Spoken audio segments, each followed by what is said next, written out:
আসসালামু আলাইকুম ওয়া রাহমাতুল্লাহি ওয়া বারাকাতুহু। আমি মোহাম্মদ মনির আল ইসলাম আবারও চলে আসলাম তোমাদের সাথে দেখা করতে। যাই হোক, দেখা করার উদ্দেশ্যটা আমি আমার প্রথম লেকচারে বলেছি। আর এখন আমি কিছু কথা বলবো।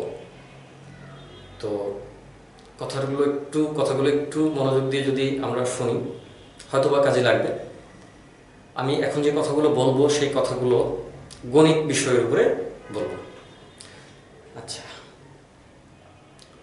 গণিত তো গণিত, গণনা থেকে এই শব্দ এসেছে, তাই তো? আচ্ছা, এখন গণিত আমরা আসলে কখন থেকে পড়ছি সেই জিনিসটা একটা ইম্পর্টেন্ট বিষয়।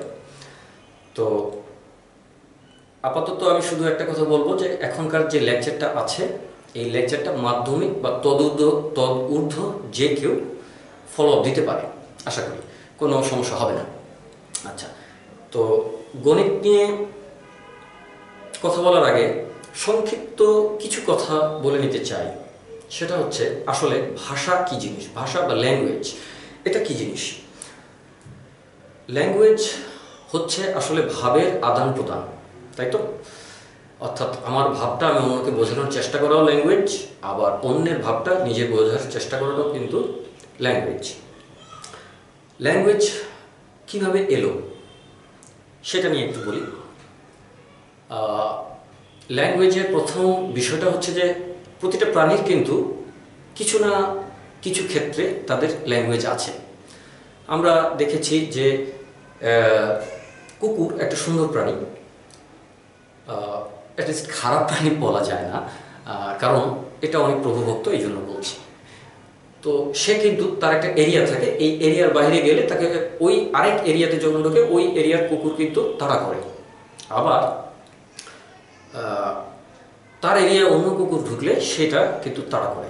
এটা কুকুরকে আমি এক্সাম্পল হিসেবে নেওয়ার আসলে কোনো কারণ নেই, ন্যাচারালি আমার কাছে মনে হলো তাই আমি এক্সাম্পল হিসেবে নিলাম, তো অন্য কিছু নয়। আচ্ছা, এটা কিন্তু কুকুরেরও কিন্তু একটা ল্যাঙ্গুয়েজ আছে, তাই না? একটা কুকুর ডাক দিলে আরও অনেকগুলো কুকুর কিন্তু চলে আসে, তো তাদের একটা ল্যাঙ্গুয়েজ আছে।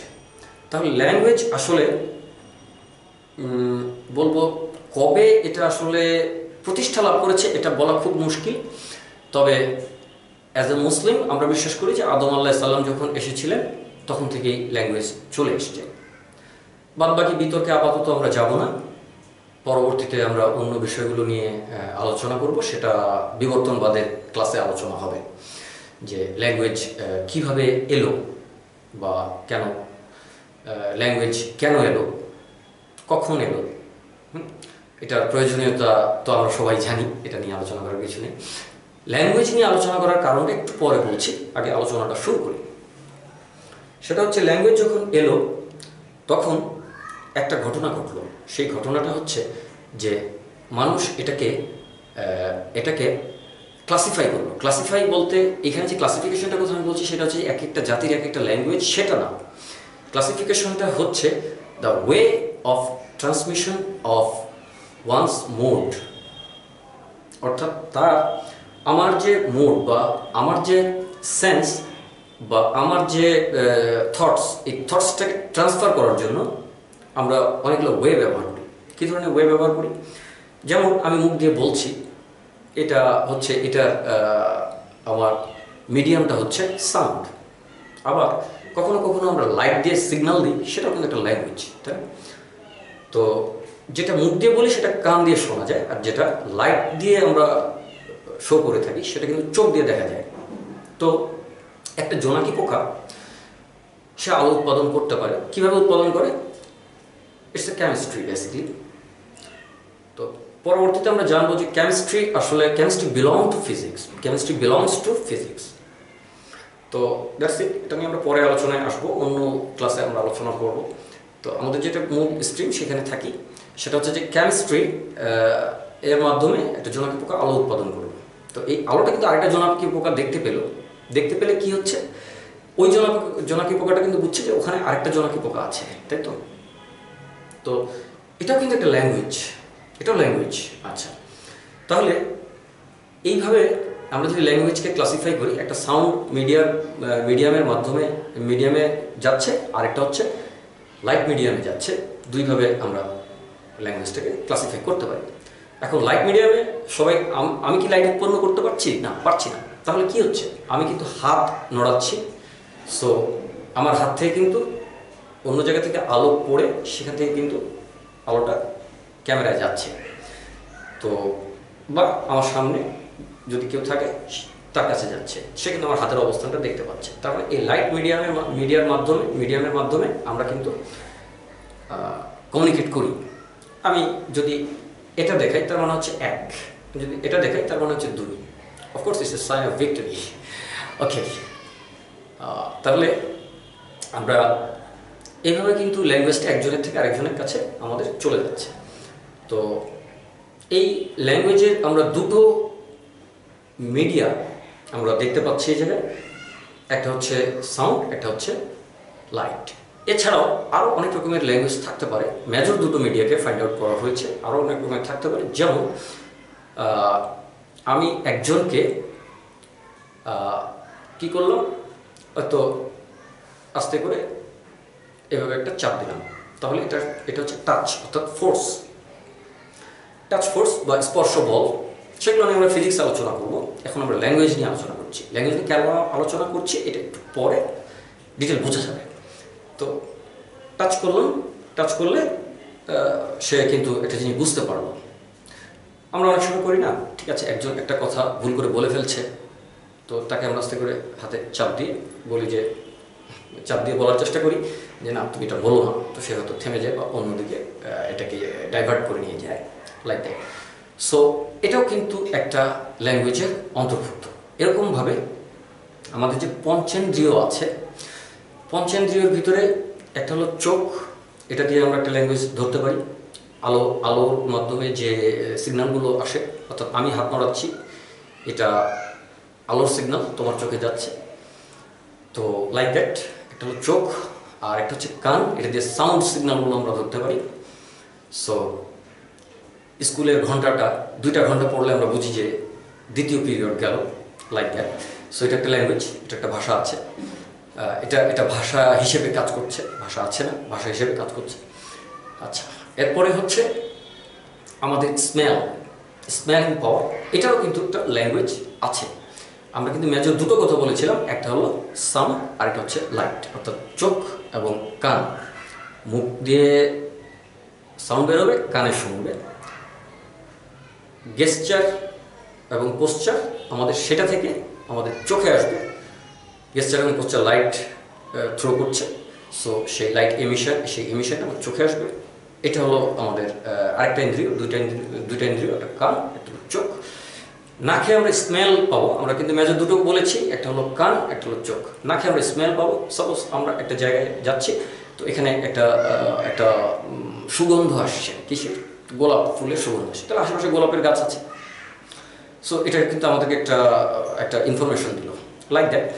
আমাদের স্বাদ কিন্তু আমাদেরকে এটা কিন্তু একটা ল্যাঙ্গুয়েজ আমাদেরকে থ্রো করে। কীভাবে থ্রো করে না, সরি, এটা কিন্তু আমাদেরকে একটা ল্যাঙ্গুয়েজ রিসিভ করে, অন্য একটা ল্যাঙ্গুয়েজ রিসিভ করে। সাপোজ আমি সমুদ্রের পানি মুখে দিলে ইট লুকস মোর স্যালাইন, অর্থাৎ কী বলবো, এটাকে লবণাক্ত। তাহলে এই লবণাক্ত পানিটা যখন আমি মুখে দিলাম, তখন আমার কিন্তু এখানে এই পানিটা আমি বুঝতে পারলাম যে এটার ভিতরে প্রচুর লবণ আছে। সামুদ্রে লবণ দিয়েছে অথবা সমুদ্র থেকে তুলে নিয়ে এসছে, বেশি লবণাক্ত না কম লবণাক্ত, বা সমুদ্রের পানির লবণাক্ততার সাথে তুলনা করে আমরা বলতে পারবো যে এটা কী হতে পারে। সো আনুমানিক একটা জিনিস আমাদের আসবে। তাহলে এটা গেল। আরেকটা হলো স্পর্শ, সেটাতে একটা গেল। তাহলে আমরা এই কয়েকভাবে একটা ল্যাঙ্গুয়েজকে এটাকে আমরা 5টা উপায় কিন্তু আমরা ল্যাঙ্গুয়েজ রিসিভ করে থাকি, তাই না? আচ্ছা, লেকচারটা হয়তো একটু লেন্দি হয়ে যাচ্ছে, বা জিনিসটা আসলে কেন আমি আসলে এসেছি টোটালি ফান করতে। এই লেকচারটা আসলে একটা ফানি লেকচার, ফান করার জন্য।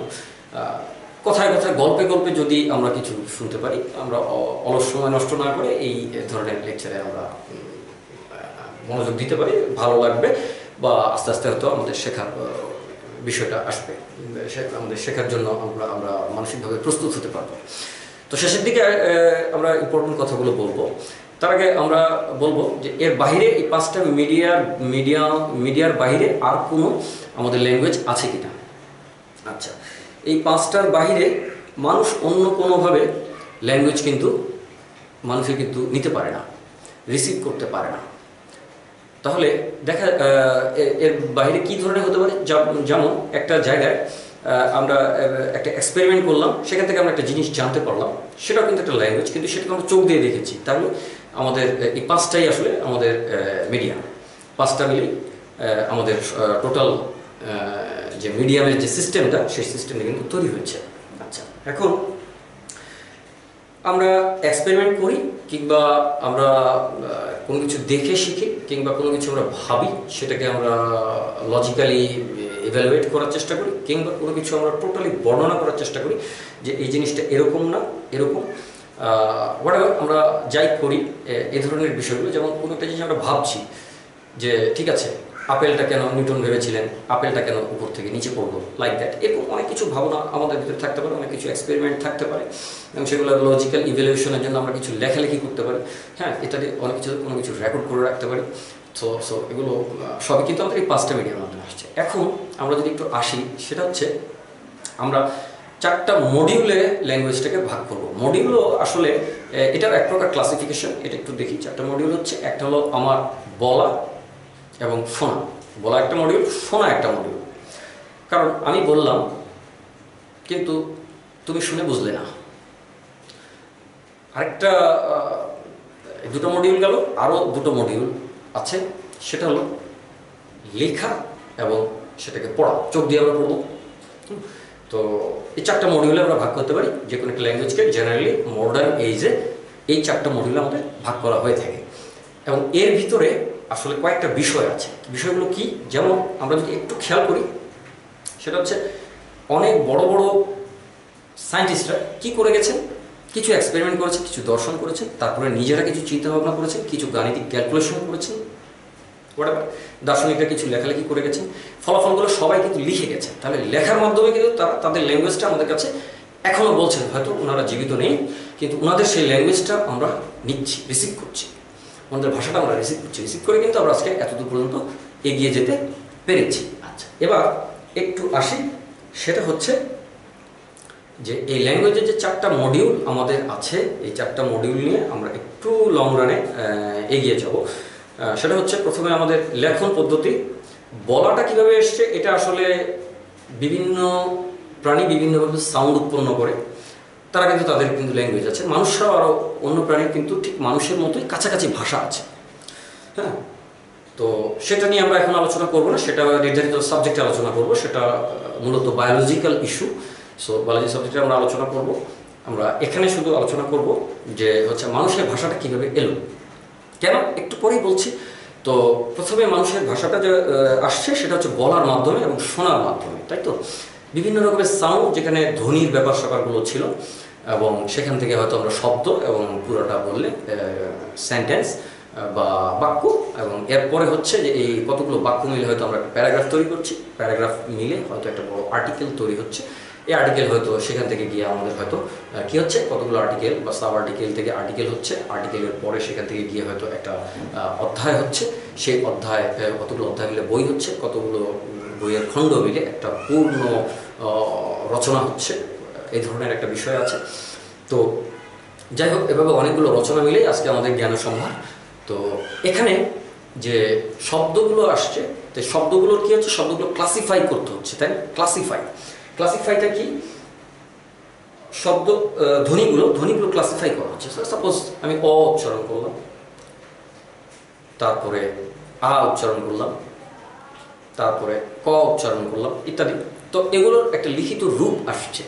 এই লিখিত রূপগুলো কিন্তু আমরা জানি যে এই লিখিত রূপগুলো যেভাবে এসছে, সেটা হচ্ছে একটা লং প্রসিডিওর। এটা আসলে ছবি আঁকা থেকে এসছে। সাপোজ আমি একটা ফলের ছবি যদি বলি, তো এই ফলের ছবিটা যখন মানে অনেক আগের মানুষ তারা এইভাবে ফলের ছবি এঁকে দিত। সাপোজ একটা ফল, যে কোনো একটা ফলের ছবি যদি আমরা এভাবে বলি যে ঠিক আছে, এরকম একটা ফলের ছবি, হ্যাঁ। সো ফলের সঙ্গে একটা পাতা আছে, তো আমরা পাতাটা আপাতত বাদ দিলে আর এই আমাদের ফলের যে কি বলবো এটাকে বোটাটা যেটা আছে এটা এই জিনিসটা আমরা বাদ যদি দিই তাহলে পুরোটাই ফল থাকে। তো আমরা ফলটাকে বোঝানোর জন্য এইটাকেও রাখলাম। রাখার পরে যে জিনিসটা হচ্ছে আমরা শুধু পাতাটা মুছে দিচ্ছি। তো এটা ফল, এই ফল যখন এঁকে রাখতো মানুষ, এটা বুঝেছে কিভাবে, শিলালিপিতে এটা এ ধরনের ছবি পাওয়া গেছে। তখন মানুষ বুঝতে পেরেছে যে এটা এখানে ফলের কথা বলা হয়েছে, যেখানে ফল আছে কিংবা কাউকে ফল দিয়ে যেতে বা নিয়ে যেতে বলা হয়েছে কিংবা এই ধরনের কিছু ব্যাপার স্যাপার আছে আর কি। ফল আশেপাশে ফল পাওয়া যায় কিংবা ফল খেতে বলা হচ্ছে বা এইভাবে কোনো একটা জিনিস তারা প্রকাশ করতে চাচ্ছে। আচ্ছা, তো এইভাবে ছবি এঁকে এঁকে অনেক কিছু বলা হতো। তো যাই হোক, ছবি এঁকে এঁকে যখন অনেক কিছু বলা হচ্ছে সেখান থেকে কিন্তু বর্ণগুলো তৈরি হয়েছে। কিছু বর্ণ ইচ্ছা করে মডিফাই করা হয়েছে পরবর্তীতে। তো সেই ধ্বনিগুলো আপনা থেকেই তৈরি হয়েছে ভাষার মধ্যে, এই ধ্বনিগুলোকে পরে বর্ণের রূপ দেওয়া হয়েছে। তবে শব্দগুলো, ফল কিন্তু একটা, এইটা যদি একটা ফল বলি, শুধু ফল, কি ফল এটা না, যদি ফল বলি তাহলে এটা কিন্তু একটা ফলের ছবি দিয়ে বোঝানো হচ্ছে। কিন্তু এটাকে কিন্তু এটা বলে ফল, এইভাবে কিন্তু তখনও লেখা শুরু হয়নি। তখনও কিন্তু এই ছবিটাই শুধু ছিল যে ঠিক আছে এটা ফল বলতে এরকম একটা ছবি বোঝানো হচ্ছে। তারপর পার্টিকুলার ফল হলে পার্টিকুলার ফলের জন্য আলাদা ছবি আসলো, সেটার আলাদা নামও আসলো। সেগুলো তো আস্তে আস্তে একই ওয়েতে বিবর্তিত হয়ে আসছে। এখন আমরা যদি একটু আসি, ফল কথাটা এখানে লেখা আছে, এই ফল জিনিসটা, এই ফল জিনিসটা হচ্ছে যে এই রূপ থেকে এই রূপে আসলো কীভাবে।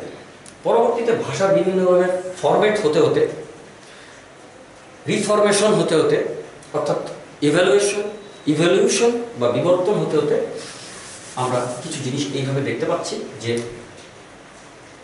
এটা একটা ফল। তো এটাকে হয়তো একটা ধ্বনি দিয়ে তো প্রথমে প্রকাশ করা হতো। তো সেই ধ্বনিটা এটার মতো করে আসলো, তারপরে সেই ধ্বনিটা এই ফলের ছবির অনুরূপে একটা বর্ণনা পেল, মনে করো এটাই আঁকা হয়েছে।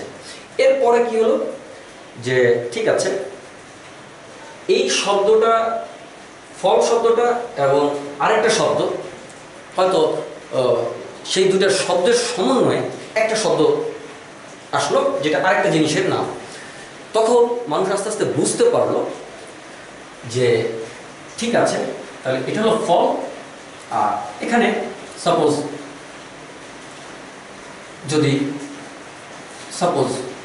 একটা আমরা মূলের ছবি আঁকলাম, জাস্ট এক ধরনের মূলের ছবি আঁকলাম, তাহলে ফল মূল হলো। তো তখন মানুষ চিন্তা করলো তাহলে ফল আর মূল পাশাপাশি লিখছি, ফলের জন্য একটা সিম্বল, মূলের জন্য একটা সিম্বল। তাহলে এইভাবে কিন্তু আমরা যে যত রকমের ধ্বনি আছে, ধ্বনিগুলোকে যদি আলাদাভাবে সিম্বলাইজ করি, ক একটা ধ্বনি, ম একটা ধ্বনি ইত্যাদি, তো এইভাবে যদি সিম্বলাইজ করি তখন কিন্তু বর্ণ আসলো, সিম্বলাইজ করি। এবং সেই বর্ণগুলো কিন্তু এই লেখাগুলোর অনুরূপে এসেছিল, এই ছবিগুলোর অনুরূপে কাছাকাছি এসেছিল। পরে মানুষ এটাকে বিবর্তিত করে, ইচ্ছা করে বিবর্তিত করে সহজ করার জন্য, কিছুটা হচ্ছে লেখার দ্রুততার জন্য করে এটা একটা শেপ ধারণ করে। তো তখন এই বর্ণগুলো কিন্তু মিলিয়ে তারা শব্দগুলো তৈরি করবে। আচ্ছা, এই কথাগুলো এতক্ষণ যা যা বলেছি, বিষয়গুলো আসলে একেবারেই গোড়ার দিকের কথা, শুনতে একটু বোরিং, কিন্তু আমরা এটাকে সময় দিয়ে শুনবো এমন না, আমরা জিনিসটাকে আস্তে আস্তে আরও বুঝবো। চাইলে অনেকে একটু লেকচারটা টেনে টেনে দেখতে পারো, শেষের দিকে আমাদের ইম্পর্টেন্সটা আসবে। এতগুলো কথা বলার একটা উদ্দেশ্য, এই উদ্দেশ্যটা কি? উদ্দেশ্যটা হচ্ছে যে আমাদের ধ্বনি কিভাবে এসছে, সেই ধ্বনির সেন্সটাকে আমাদের আনা, এবং ধ্বনি থেকে বর্ণ কিভাবে এসছে। বর্ণ হচ্ছে ধ্বনির লিখিত রূপটা বর্ণ। ক বলছি, এটা হলো ক ধ্বনি, আর ক যখন লিখছি এটা হলো বর্ণ। তাহলে ধ্বনি এবং বর্ণ দুটো জিনিস আসলো, এগুলো আমরা আসলে আগে থেকেই জানি। আমি আমার ভাষায় একটু তোমাদের সাথে গল্প করছি, অন্য কিছু না। তো যখন লিখলাম, লেখার পরে এইবার আমাদের ক্লাস কিসের? গণিতের। একটু আসি, যখন আমরা এখানে প্রথমে একটা ফল আঁকলাম,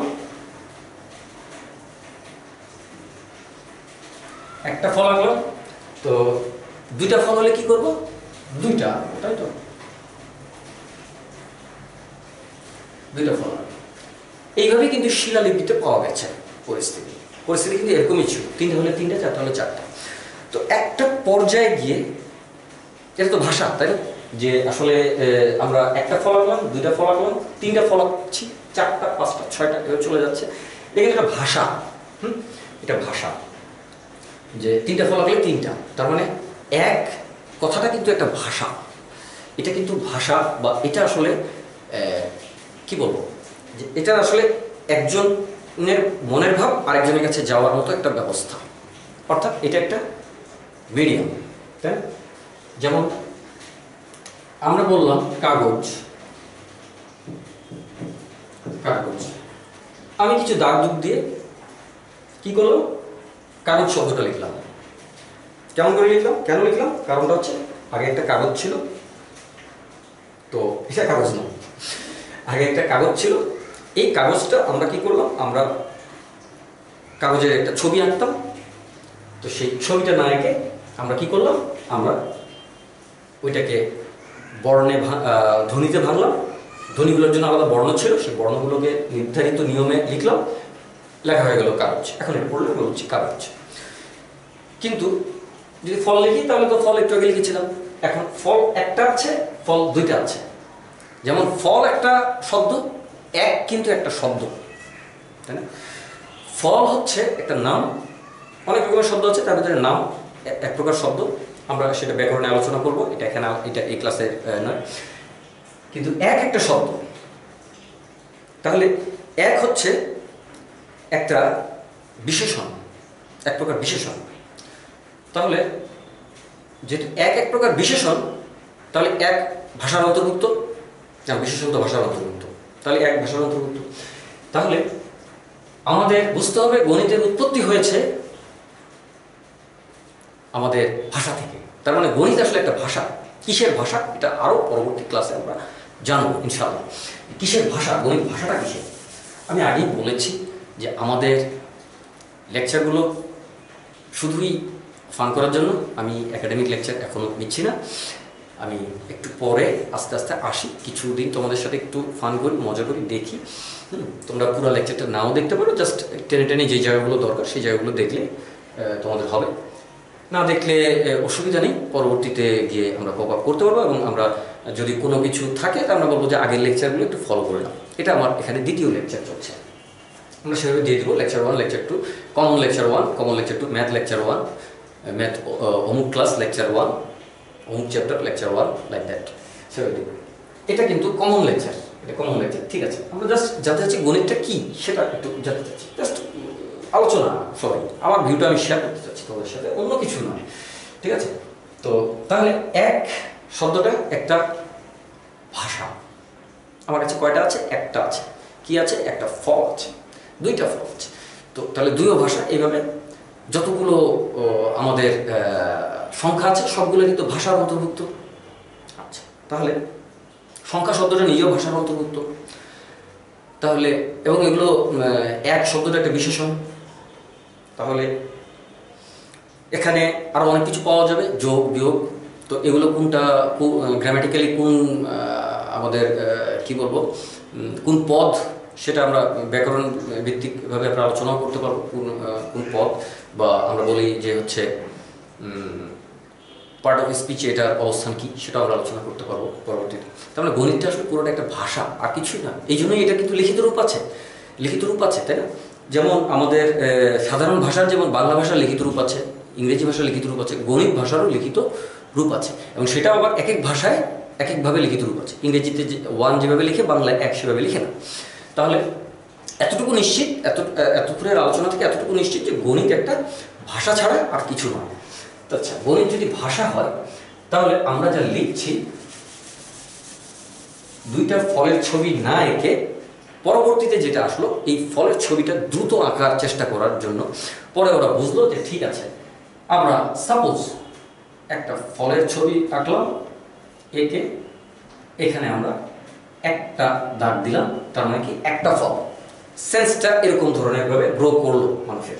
তাহলে 2টা দাগ দিলে 2টা ফল, 3টা দাগ দিলে 3টা ফল, 4টা দিলে 4টা, 5টা দিলে 5টা, 6টা দিলে 6টা, 7টা দিলে 7টা। এটা হচ্ছে ফলের ছবিটা আঁকাটা কঠিন বারবার, তাহলে আমরা দাগ দিয়ে আমরা হয়তো এভাবে বোঝাতে পারি, ব্যাপারটা সেরকম। তাহলে প্রথমে সংখ্যা হচ্ছে ভাষা, এবং সেটা আমরা বুঝতে পারলাম যে সংখ্যা আসলে কিছুই না, কারণ সংখ্যা থেকেই তো গণিত শুরু, গণনা থেকে গণিত। তাহলে গণনা করবো কি দিয়ে? সংখ্যা দিয়ে। তাহলে সংখ্যা প্রথমে আমরা 1 2 3 4 5 6 7 এভাবে আমরা গণনার দিকে এগিয়ে চলে যাচ্ছি, বা আমাদের গণিত শুরু হচ্ছে। তার মানে গণিত একটা ভাষা, এবং সেটা শুরু হয়েছে আসলে যেভাবে আমাদের সব অন্যান্য ভাষাগুলো শুরু হয়েছিল, সেভাবে কিন্তু আমাদের এই গণিতের ভাষাটা আমাদের শুরু হয়েছে। আচ্ছা, এখন যখন এইভাবে চলে যেতে থাকবো, তখন আমাদের কতদূর পর্যন্ত এভাবে গণনা করবো? ভাষা তো শেষ হয়ে যাবে, আমাদের তো আর ভাষা থাকবে না। তখন একটা ধারণার সৃষ্টি হলো যে ঠিক আছে, আমরা সাপোজ 1 2 3 4 পর্যন্ত আমি গুনতে পারি, 5টা আমরা এইভাবে লিখলাম। বারবার কোনো কারণে আমি পড়াতে আসিনি, আমি আলোচনা করতে এসেছি। 5টা আমরা এইভাবে লিখলাম। তো 5টা যখন আমরা এইভাবে লিখলাম, এটা আমরা যারা পরিসংখ্যান পড়ছি তারা কিন্তু আমরা টুকটাক জানি ব্যাপারটা, যে এটাকে টালি পদ্ধতিতে এইভাবে 5টা লেখা হবে। এটি কিন্তু টালি পদ্ধতিটা কিন্তু আজকের নতুন কোনো পদ্ধতি নয়, এই পদ্ধতিটা কিন্তু শিলালিপি থেকে চলে এসেছে পদ্ধতিটা। হ্যাঁ, এই জন্যই আলোচনাটা হয়তো এতক্ষণ একটু বোর্ড হচ্ছিলাম আমরা, আমিও বোর্ড হচ্ছিলাম আসলে, ঠিক আছে, কিন্তু বলতেই হতো কথাগুলো, তাই বলেছি। এইভাবে কিন্তু আমাদের এই 5 জিনিসটা আসলো। আচ্ছা, 5 আসলো। তাহলে কি 5 কি? 5ই কেন এইভাবে? এটা আমি জানি না 5 কেন এইভাবে, কারণ এই 5 হয়তো মানুষের কাছে 5 পর্যন্ত গোনার পরে 6 গোনাটা একটু টাফ, 5 পর্যন্ত সংখ্যাটা বেশি বোধগম্য ছিল, সেই জন্য 5টা এইভাবে লেখা। আচ্ছা ফাইন, 5টা এইভাবে লেখা হলো। এখন আরো একটা 5 লিখতে চাই। 5 ডিস্টার্বিং, এতগুলো দাগ দিয়ে 5 লেখা। তো আরো একটা 5 লিখতে চাই, এইভাবে লিখলাম। কি হলো এটা? এখানে 3টা দাগ এখনো নাই। তো অসুবিধা কি? এটা 5-এর একটা সিম্বল ছিল, এই সিম্বলটা কিভাবে আসছে? 4টা দাগ দিয়ে আর একটা দাগ এইভাবে কেটে দিলে এটা একটা 5টা জিনিসের একটা সেট প্রকাশ করে। তো এই সেটটা কিন্তু পরবর্তীতে এই সেটে চলে আসলো, এই সেটটা কিন্তু এই সেটে চলে আসলো, একই সেট, সরি এটা সেট, এটা 5টার একটা সেট, এটা 5টার একটা সেট। এখন আমরা কোথায় একটু বোঝা যাচ্ছে যে আমরা সেট কেন স্টাডি করি, আরো ক্লিয়ার বোঝা যাবে ইনশাল্লাহ। আচ্ছা, কিপ ইন টাচ ইনশাল্লাহ। এখন হয়তো একটু ভালো লাগবে, যারা গণিত পিপাসু আছে তাদের একটু ভালো লাগবে, এতক্ষণ বোর্ড হয়ে গিয়েছে। আচ্ছা ফাইন, 5 এই 5 করে লেখা গেল। আরে বাবা, আমার 4টা দাগ দেওয়ার পর এটা 5টা আমার চাইতে, আমি যদি এইভাবে করে টান দিয়ে দিই, ওই দাগটা দিলাম, এই দাগটা দিলাম, আর এই দাগটা দিলাম, তাতে যদি আমি 5 বুঝি, আমার তো অসুবিধা নেই, কারণ আমার অনেকগুলো তো লিখতে হবে। 5 5 5 5 5 অনেকগুলো লিখতে হবে। সো যদি লিখতে হয়, ইন দ্য কেস আমার সহজে ওই দাগগুলো আমি না দিয়েও কিন্তু 5টা প্রকাশ করতে হবে। তাহলে কি হলো? এই টালির বিবর্তিত রূপটা কিন্তু এরকম আসলো, যা ইংরেজি ভি অক্ষরের মতো দেখা যাচ্ছে। পরবর্তীতে মানুষ বুঝতে পারলো এটা আসলে ভি অক্ষরের মতো দেখা যাচ্ছে, তাহলে 5কে আমরা ভি আকারে লিখি। আচ্ছা, এগুলো বিষয়গুলো অনেকটা ঐতিহাসিক, অনেকটা আর্কিওলজিক্যাল। আর্কিওলজি কিন্তু ইতিহাসকে অনেক অনেক ব্যাকআপ দেয়। যেখানে ইতিহাস হারিয়ে যায়, অর্থাৎ কোনো রেকর্ড নেই, সেখানে কিন্তু আর্কিওলজিস্টরা নেমে পড়ে। আর্কিওলজি নিয়ে আরেকদিন কথা বলবো। আর্কিওলজিস্টরা নেমে পড়ে এবং হিসাব কিতাব করে কেমনে আসে, কেমনে কি এই জিনিসটা কি এত সালেই হয়েছিল নাকি আগে হয়েছিল না পরে হয়েছিল, এটা কি আগে হয়েছিল নাকি এটা হয়েছিল, এইখান থেকে এখানে গেছে নাকি ওখান থেকে এখানে গেছে, এই ব্যাপারগুলো কিন্তু আর্কিওলজিক্যাল অনেক অনেক বিষয় আছে এরকম।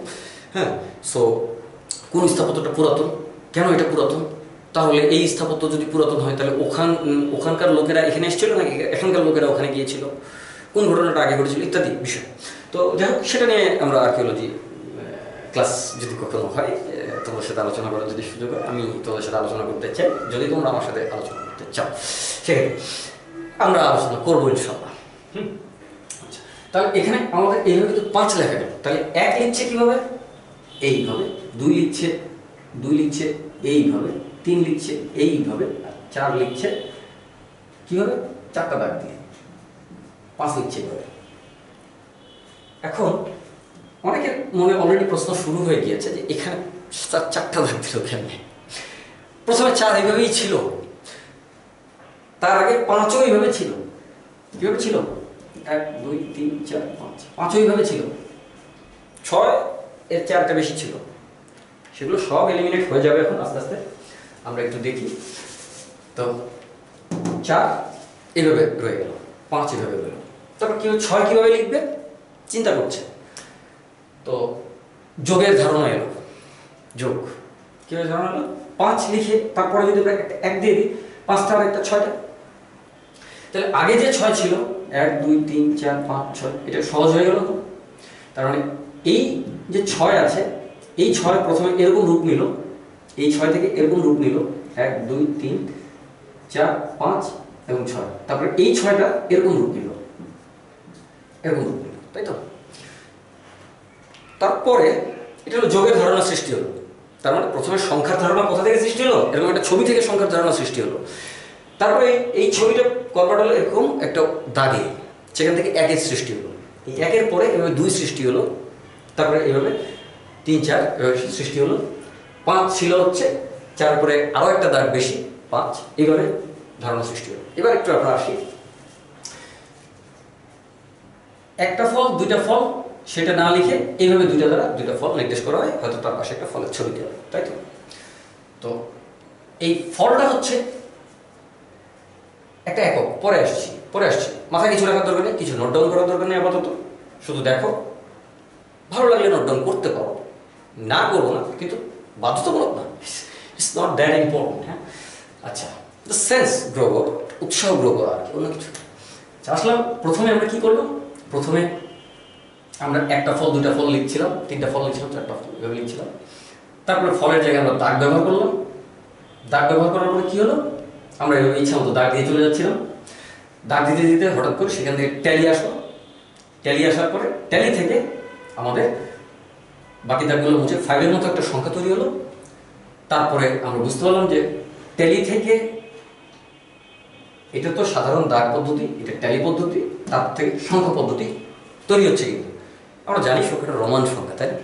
আচ্ছা, তো ঠিক আছে, তাহলে এখানে যে রোমান সংখ্যা 6 হলো, এই 6-এর পরে আমাদের কিন্তু আরো অনেক কিছু আসবে, সামনে আসবে। কিভাবে আসবে আমরা একটু যদি দেখি। 6 যখন মানুষ এভাবে লিখলো, তখন মানুষের ভিতরে যোগের যেমন একটা যোগ কি বৃদ্ধি করা, তাহলে কমায় দিলে বিয়োগ হবে। যোগ আর বিয়োগ দুটো পদ্ধতির নাম। এই দুটাকে আমরা বলতে পারি, যোগ শব্দটা কখনো কখনো বিশেষ্য পদ, কখনো কখনো ক্রিয়াপদ বা নাউন, ভার্ব। সেটা গ্রামার ক্লাসে আলোচনা হবে, এখানে আমরা জাস্ট আলোচনা করি যে যোগটা যখন লিখলো, ধীরে ধীরে মানুষের মাথায় বুদ্ধি হলো যে সামনে দিলে যদি যোগ হয়, তাহলে পিছনে দিলে বিয়োগ হবে। তাহলে 4টা আর এইভাবে লিখবে না, চাচ্ছে না এইভাবে লিখতে, 4 এখন এইভাবে লিখবে। 5 তো আগে থেকেই এইভাবে আছে, 6 এইভাবে হলো। একটু বলি, 1 2 3 4 5 6, তাহলে 3টা এরকম হওয়া উচিত না? 3টা এরকম হওয়া উচিত। এখান থেকে 2 কমা দিলে, 5 থেকে 2 কমা দিলে, যেহেতু এটা বিয়োগ তাহলে এটাও বিয়োগ, তাহলে 2 কমা দিলে। কিন্তু এখানে কয়টা হলো? বর্ণ। বর্ণ বলতে আমাদের অঙ্ক, এগুলো কিন্তু অঙ্ক। পুরোটা সংখ্যা, একটা অঙ্ক। সংখ্যাটাকে একটা ওয়ার্ডের সাথে কম্পেয়ার করা যায়, আর অঙ্কটাকে হচ্ছে একটা সিম্বল বা প্রতীক। যেমন ক একটা প্রতীক, বর্ণ ঠিক বর্ণের সাথে কম্পেয়ার করা যায়। তাহলে এবার 3 লেখা, কিন্তু এই 3 লেখা সহজ না, এই 3 লেখা সহজ, এই 3 লেখা সহজ, সেই জন্য কিন্তু এইটা আর আসেনি, বাদ, এটা আর আসেনি, এটা আসছে। ঠিক একইভাবে এটা যদি 6 হয়, তাহলে পরেরটা 7 হবে, ঠিক একইভাবে চলে গেছে। তো গেল, 7-এর পরে আবার 8 আসলো, ভালো হয়েছে, 8 আসলো। 8-এর পরে আমাদের 9 আসতে গেলে, তখন যেহেতু এই পদ্ধতি আমাদের জানা আছে, তাহলে সেই পদ্ধতিতে 9টা আসবে। কিন্তু 10 কত? 10-এর জন্য একটা সিম্বল তারা নির্ধারিত করলো। খেয়াল করে দেখো, 5-এর জন্য এই সিম্বলটা তারা নির্ধারিত করেছে, তাহলে 10-এর জন্য সিম্বল নির্ধারিত করতে হবে। কেন? কারণ 5-এর ঠিক ডাবল, 2 বার 5-এ, যদি আমরা 2 বার 5-এ আবার 10 হবে, যদি আমরা ট্যালি পদ্ধতিতে যে যেতাম 1 2 3 4 5, 1 2 3 4 5, এইভাবে 10 লিখতাম। তাহলে এখন 10 লিখতে হবে এইভাবে, কিন্তু এইভাবে না লিখে প্রথমে এইভাবে লেখা হচ্ছিল, পরবর্তীতে এইভাবে না লিখে এটার জন্য আরেকটা সিম্বল এইভাবে দিল। এই সিম্বলটা কোথা থেকে আসলো? মানুষ একটু খেয়াল করে দেখি, এই দুইটা 5কে পাশাপাশি না লিখে একটা 5কে এইভাবে লিখলাম আর একটা 5কে আমরা এইভাবে লিখলাম, তাহলে এটা দেখতে এরকম দেখা যায়। এটাকে এই একটা এইভাবে একটা এইভাবে না দিয়ে আমরা এইটাকে এইভাবে দিলেই তো হয়, দেখতে অনেকটা এক্সের মতো, আসলে হ্যাক্সি। তো এইভাবে 10 আসলো। তাহলে 10কে ওরা চিন্তা করলো কি, 10 মাঝখানে একটু ফাঁকা রাখলাম, 10 লিখতেছে এইভাবে 5 5 না করে এইভাবে 10 লিখতেছে। তো 10 লিখলে তার চেয়ে 1 কমে 9 হবে, লিখলো 9। 1 কমে 9 হবে কেন? কারণ 5 থেকে 1 কমে 4 হয়েছিল, তাহলে 10 থেকে 1 কমে 9 হবে। এইভাবে একটা কমন সেন্স তৈরি করা হবে, আর কিছু না। তো যাকে 9 হলো, 10 এর 11 কত হবে? এইভাবে হবে। এই সংখ্যা পদ্ধতিটা আসলে যোগভিত্তিক একটা পদ্ধতি। যোগভিত্তিক পদ্ধতি কেন যোগভিত্তিক পদ্ধতি? কারণ একটা সিম্বল, তার একটা ভ্যালু আছে, সেটা আসলে একটা অঙ্ক, সেই অঙ্কের সাথে আরেকটা অঙ্ক যোগ করে দেওয়া হচ্ছে। সাপোজ 5 এর সঙ্গে 1 যোগ করলে 6 হচ্ছে, 1 এর সাথে 1 যোগ করলে 2 হচ্ছে, লাইক দ্যাট। তো যোগভিত্তিক একটা পদ্ধতি, তাই তো? এই যোগভিত্তিক পদ্ধতি যেটা আছে, এই যোগভিত্তিক পদ্ধতিটা আমাদের সামনের দিকে এগিয়ে চলেছে। ক্লিয়ার? যোগের মধ্যে তো স্যার বিয়োগে এসে পড়ছে। বিয়োগ এখান থেকে স্পষ্ট বোঝা যায়, বিয়োগ আসলে আলাদা কোনো অপারেশন নয়, গাণিতিক অপারেশন নয়। যোগ একটা অপারেশন, ঠিক আছে, বিয়োগ কিন্তু আলাদা কোনো অপারেশন নয়, বিপরীত যোগ। অর্থাৎ আমরা জেনারেলি আমাদের নির্ধারিত প্রতীকে যদি লিখি, এটা তো রোমান সংখ্যা, আমরা বুঝতে পারছি, নির্ধারিত প্রতীকে যদি আমরা লিখি, সাপোজ আমরা 5 লিখলাম, 5 এর সাথে 1 যোগ করলে কত হবে? 6 হবে, তাই তো? আমি ইংলিশ প্রতীকে লিখেছি, 6 হবে। আচ্ছা, এখন 6 হবে, 6 থেকে 1 বিয়োগ করলে 5 হবে। তাহলে যোগ কি? সংযুক্ত করে দিলে বাড়বে। আমি আগে বলেছি যে নবম শ্রেণী বা তদূর্ধ্ব স্টুডেন্টদের জন্য এই ক্লাসটা ফিট। কেন বলেছি? পড়াচ্ছি তো সংখ্যা, বা পড়ছি তো সংখ্যা, পড়াচ্ছি না, পড়ছি তো সংখ্যা। তো এটা তো 1 2 এর ছেলে মেয়েদের জন্য ফিট হওয়ার কথা, কথা সত্য। কিন্তু সত্যি কথা বলতে, এটা 1 2 এর ছেলে মেয়েরা যখন পড়বে, এই জিনিসটা কিন্তু তারা এইভাবে চায় না। আসলে তাদের জন্য এটা এতটুকু প্রয়োজন নেই, তাদের জন্য প্রয়োজন হচ্ছে কিভাবে কাজ করতে হয়। এটা তারা অপারেশনটা শিখে, আর আমরা কেন অপারেশনটা এরকম সেটা শিখতে যাচ্ছি, গণিত শুরু করছি আর কি।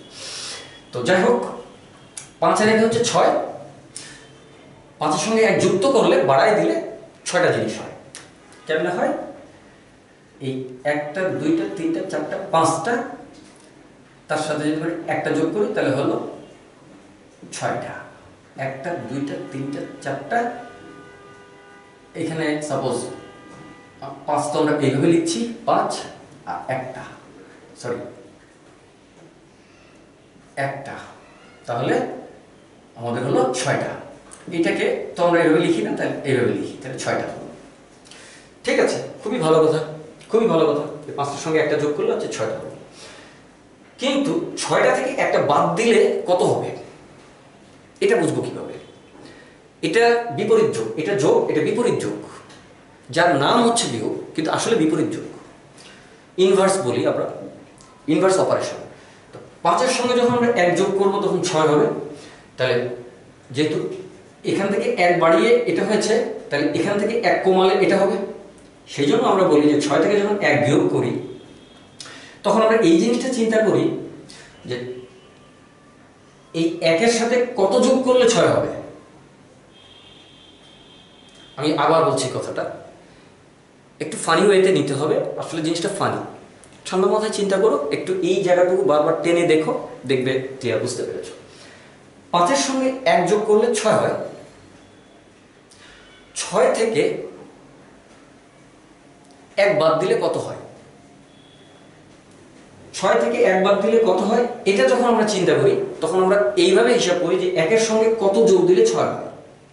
আবার বলছি, এই জিনিসটাকে 6 থেকে 1 বাদ দিলে কত হয় সেটা হিসাব করার সময় আমরা যেই কাজটা করি যে 1-এর সাথে কত যোগ দিলে 6 হয়, 1-এর সাথে কত যোগ দিলে 6 হয়, সেটাই এই বিয়োগফলটা।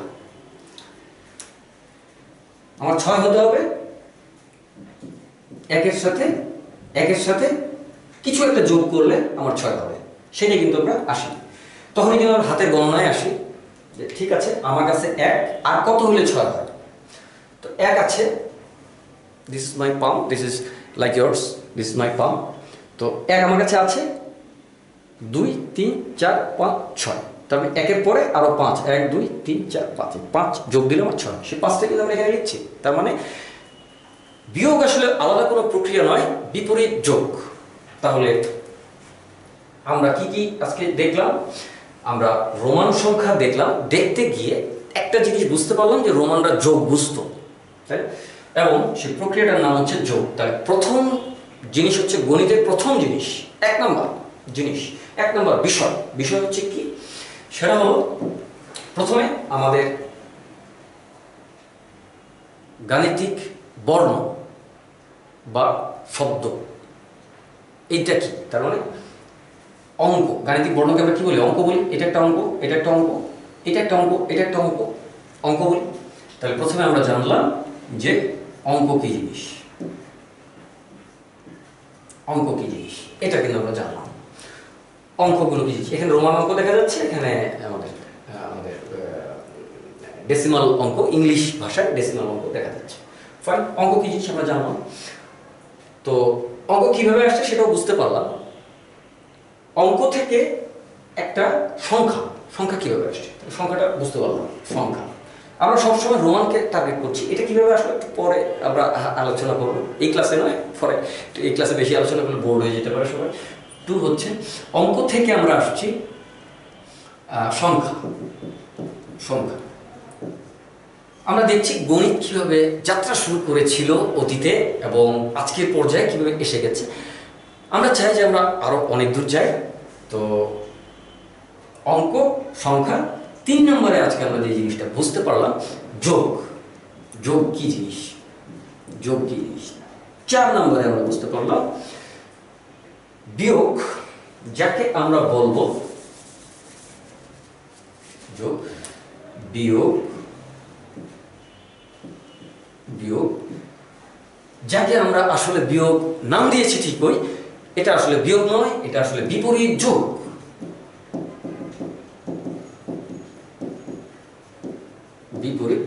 ঠিক আছে?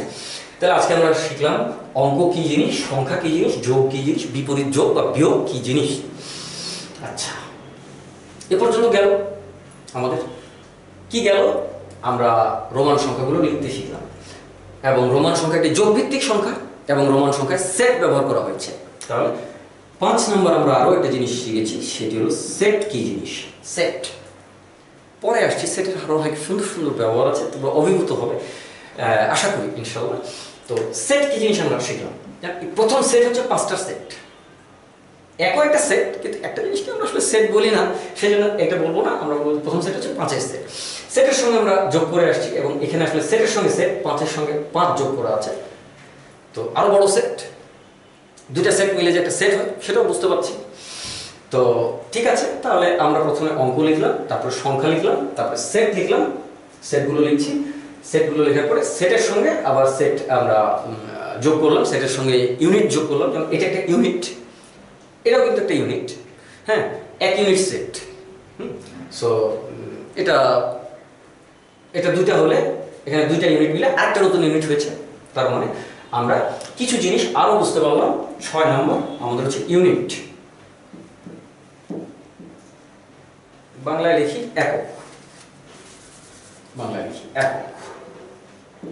একক, ইংলিশে ইউনিটটা লিখে রাখতে পারি। তাহলে ইউনিট বা একক। তাহলে আমরা কিন্তু এখনো ডেসিমাল নাম্বারে আসিনি, হয়তো আজকে আসবো না, পরের ক্লাসে আসবো ইনশাল্লাহ, যদি সুস্থ থাকি ইনশাল্লাহ। এটা তাহলে আমরা কি আছি সেটা হচ্ছে, প্রথমে আমরা দেখলাম ইউনিট, অঙ্ক, তারপর সংখ্যা, সংখ্যার যোগভিত্তিক পদ্ধতি, বিয়োগ ভিত্তিক পদ্ধতি অর্থাৎ বিপরীত যোগভিত্তিক পদ্ধতি। এরপরে কিন্তু সিম্বল আরো আছে, আরো সিম্বল আছে, আমরা পরে আলোচনা করব। আজকে শুধু বলে দিচ্ছি, কিন্তু সিম্বলগুলোকে গুণিতকও আছে রোমান সংখ্যায়, পরে আসবো। আসলে রোমান সংখ্যা পড়াটা আমাদের উদ্দেশ্য না, আমাদের উদ্দেশ্য হচ্ছে এই অপারেশনগুলো দেখাটা, পরে আমরা আলোচনা করব সেটা নিয়ে। তো প্রথমে আমরা যেটা আসছে সেটা হচ্ছে যে এখানে আছে কি, আমরা এখানে দেখছি যে এটা হলো সেটের মধ্যে আমাদের এটা হচ্ছে 10, তারপরে এটা 50, এটা 100, আর এরপরে হচ্ছে এটা হলো 500, আর এটা হলো 1000। অনেকে বলবে স্যার এল তে আপনি 50 এল এর মতো করে লিখলেন, এটার কি এটার মতো ব্যাখ্যা নাই? আসলে এই পদ্ধতি লিখতে লিখতে মানুষের এই অক্ষরগুলো বা এই জাতীয় সেন্সগুলো ডেভেলপ করে গিয়েছে ততদিনে, যে আসলে এটা একটা অক্ষরের মতো দেখা যায়, এটা একটা অক্ষরের মতো দেখা যায়, এটা আরেকটা অক্ষর দিয়ে লেখা যায়। আর এই অক্ষরগুলো হচ্ছে বিভিন্ন শব্দের আদ্যক্ষর, আসলে ওই শব্দগুলো দিয়ে একটা সেটকে বোঝায়। যেমন এটা হচ্ছে মিল, মিল শব্দের অর্থ হচ্ছে 1000, যার আদ্যক্ষর এম। ঠিক এভাবে অন্যান্য অক্ষরগুলো আছে আমাদের। এইভাবে কিন্তু আমাদের এই কয়েকটা অক্ষর দিয়ে রোমান সংখ্যা কিন্তু যোগভিত্তিক বড় বড় সংখ্যা লেখা যায়, এবং সেটা কিন্তু যোগভিত্তিক সংখ্যা বা বিপরীত যোগভিত্তিক সংখ্যাও বটে। এবার আমরা একটু আসি, সেটা হচ্ছে এইটা লিখি, এরপরে যদি আমরা এইভাবে লিখি যে ঠিক আছে এম আছে, এর পরবর্তীতে এটাকে আরো মডিফিকেশনে দেওয়া হয়। সেই মডিফিকেশনটা একটু বলে নেই শুধু, যেমন সাপোজ 5000, 5000 আমাদেরকে কিভাবে লিখবে, আমরা কিভাবে লিখবো 5000? তো এটা এইভাবে লেখা হয়, 5 এর উপরে একটা বার দিয়ে তারপরে এম লেখা হয়, এটা হচ্ছে 5000। এটা কিন্তু গুণিত, এই সংখ্যাটা কিন্তু যোগ না, যদি এরকম কোনো বার থাকে তাহলে সেটা কিন্তু যোগ না, এটা 5000 এইভাবে লেখা হবে। কথা বোঝা গেছে? সো এটা ছিল রোমান সংখ্যার আলোচনা, কিন্তু রোমান সংখ্যার উদ্দেশ্যে রোমান সংখ্যাটা কিন্তু আলোচনা করা হয়নি। আলোচনা করা হয়েছে এই অপারেশনগুলো বোঝার জন্য, এই বিষয়গুলো বোঝার জন্য। অপারেশন এখানে সবগুলো অপারেশন নয়, যোগ আর বিয়োগ অপারেশন, সেট একটা ধারণা, হ্যাঁ, আর অঙ্ক একটা ধারণা, সংখ্যা একটা ধারণা, সেট একটা ধারণা, একক একটা ধারণা। একক নিয়ে কিন্তু এখানে আমরা কিছু তেমন একটা বলিনি, আমরা বলেছি এটা একটা একক, কিন্তু এতে বোঝা যাচ্ছে না যে এখানে কি আপেল আছে নাকি আঙ্গুর আছে নাকি ফল আছে, নাকি আপেল আঙ্গুর দুটোই তো ফল, ওটা ফল আছে নাকি অন্য কিছু আছে। আমার মার্কার আছে একটা, তো এই এক দিয়ে তো বুঝতে পারছি না যে এখানে মার্কার আছে না ফল আছে। তাহলে এই যে মার্কার বা ফল যেটার কথা বলা হচ্ছে, সেই জিনিসটা আসলে আসলে হচ্ছে কি, সেই জিনিসটা আসলে হচ্ছে আমার এইটা, তার মানে একক কিন্তু আসলে এই জিনিসটা